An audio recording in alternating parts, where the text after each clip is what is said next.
Now, Target Harry's recent appearance at Wimbledon was a first runner on Sky for young trainer Dean Childs. Another good run from the puppy. Target Harry remains one to follow, as 23-year-old Dean splits his time between open racing and a graded contract at Oxford. Together with partner Miriam, Dean oversees a kennel of 30 dogs and came into the sport following a good piece of advice from the careers officer. From school they made me go and do a bit of work experience down at a kennel which turned out to be Paul Young's. I really enjoyed my time there for the 2 or 3 weeks I had to do it for, and at the end of it Paul said to me, if you want a little Saturday job, you're more than welcome to come back and help out with the dogs around here. So I took him up on that offer and did the Saturdays there for a while, and once I come to the end of my school time I decided that it was for me, and I really wanted to do it. Ended up spending 5 years with Paul. But you had no interest in the sport before you went there? Before I never knew what a grand was. I'd never been to a grand track or anything, so no, it was completely new for me, a complete new experience, and I suppose you can say it's Paul's fault that I'm here today. But it was after Droopys Scholes' Derby victory in 2004 that Dean's career took a twist. Scholes' trainer Ian Riley lodged with Paul Young, and Dean went back to Ireland with Ian. It was a brilliant time, yeah, fantastic with Ian. He taught me totally new methods and ways of how to train a dog, and things that I'll never forget. And I enjoyed every day with Ian, every day. And how long were you there for? We was there just under a year. In the end, it was a bit of an abrupt end because we was offered a job back in England to come back and train over here. So that was the only reason we left. Otherwise, we could still been out there today. I loved every minute of Ian's and never for once thought about coming home. So it was a great time for both of us. Initially based in Kent, Dean and Miriam now occupy one of the kennel blocks at the Ockenden Schooling Complex in Essex. I was told there was a block available at Ockenden, and they don't come up very often. So we found ourselves travelling here 2 or 3 times a week, either to see the vet or to use the track. So it made sense really in the long term to move the dogs down here when the block was available and train from here. Plus we only lived 10 minutes down the road, so it's good from that point of view as well. There was more good news for the young trainer recently when he accepted a training contract at Oxford. How's he settled in? Oxford's brilliant. It's very well run. It's got a great management staff behind it, and the track's always kept in perfect condition. So it's a great base. It's a great base to work from. Now, you've got some nice youngsters in your kennel at the moment, Dean. Take us through. Let's start off with Arthur's Joy. Yeah, Arthur's Joy is a September 04 dog.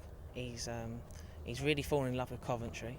He's got great early pace for there, and the track seems to suit him down to the ground. The long straights there really do allow him to put a bit of daylight between him and the rest if he does hit the lids. And he won a nice final there the other day.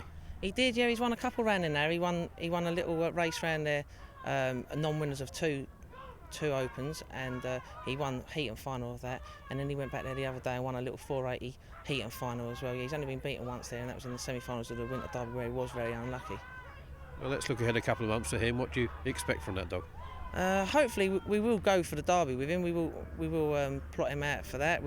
First of all is the 480 Emerald Cup at Coventry.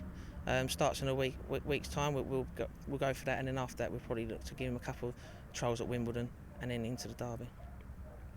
Another good dog that's made a few ways at Coventry was Droopys Nelson. Yeah, Droopys Nelson's a really nice pup. It came over from Ian Riley in Ireland via Michael and Sean Dunphy. Ian said to me he'd be a really nice pup for me, and so we brought him over, and he's starting to show a lot of promise. He did show promise in a race at Coventry, but had a bit of a setback. He had a bit of a setback at Coventry in his last run. Yeah, he's torn a shoulder muscle, so he's going to be laid off now for a while. And hopefully we can get him back for the Midland Puppy Derby at Monmouth, but it's going to be pushing the pup, and if it pushes him too much, we won't go for that. But hopefully, fingers crossed, that was his long-term aim for the year. Yeah, another one with very few race under his belt, but impressing is Droopys Robster. Yeah, Droopys Robster's an exciting pup as well. He's not done an awful lot of racing at the moment. He had the one open race at Coventry where he was left down the field, but he's running very, very green. And again at Oxford the other night, he ran second in the A1, only beaten half a length, and run very well in that race also. But he's clocking some very fast times in his trials. Droopys Robster, a shade unlucky here, looks a winner next time, while Droopys Miriam is a young bitch with the look and breeding of a surefire winner and is a name to remember. For Dean and Miriam, it's all about teamwork. They're together 24/7, dividing time between the Greyhounds and their own relationship. Being a young couple working in the sport brings its own pressures, but they've found a healthy balance, it seems.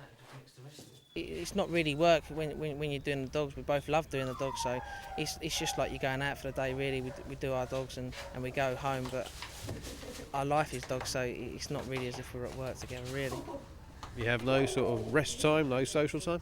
Yeah, we try and have a little bit of downtime, really, but a lot of the time it's took up with dogs, obviously with the kennels 7 days a week and racing 3 or 4 nights a week.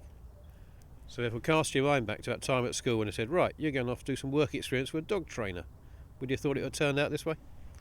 I never dreamed it would come out this way. No, I always wanted to be a carpenter. That's what I always said that I would be, and I was almost made to go and do the work experience. Did it? I was interested in. I was interested once I was told what I was doing, and it intrigued me. So I decided to go along and see what it was all about, and then just fell in love with it straight away. No regrets? No regrets at all. No, I love it.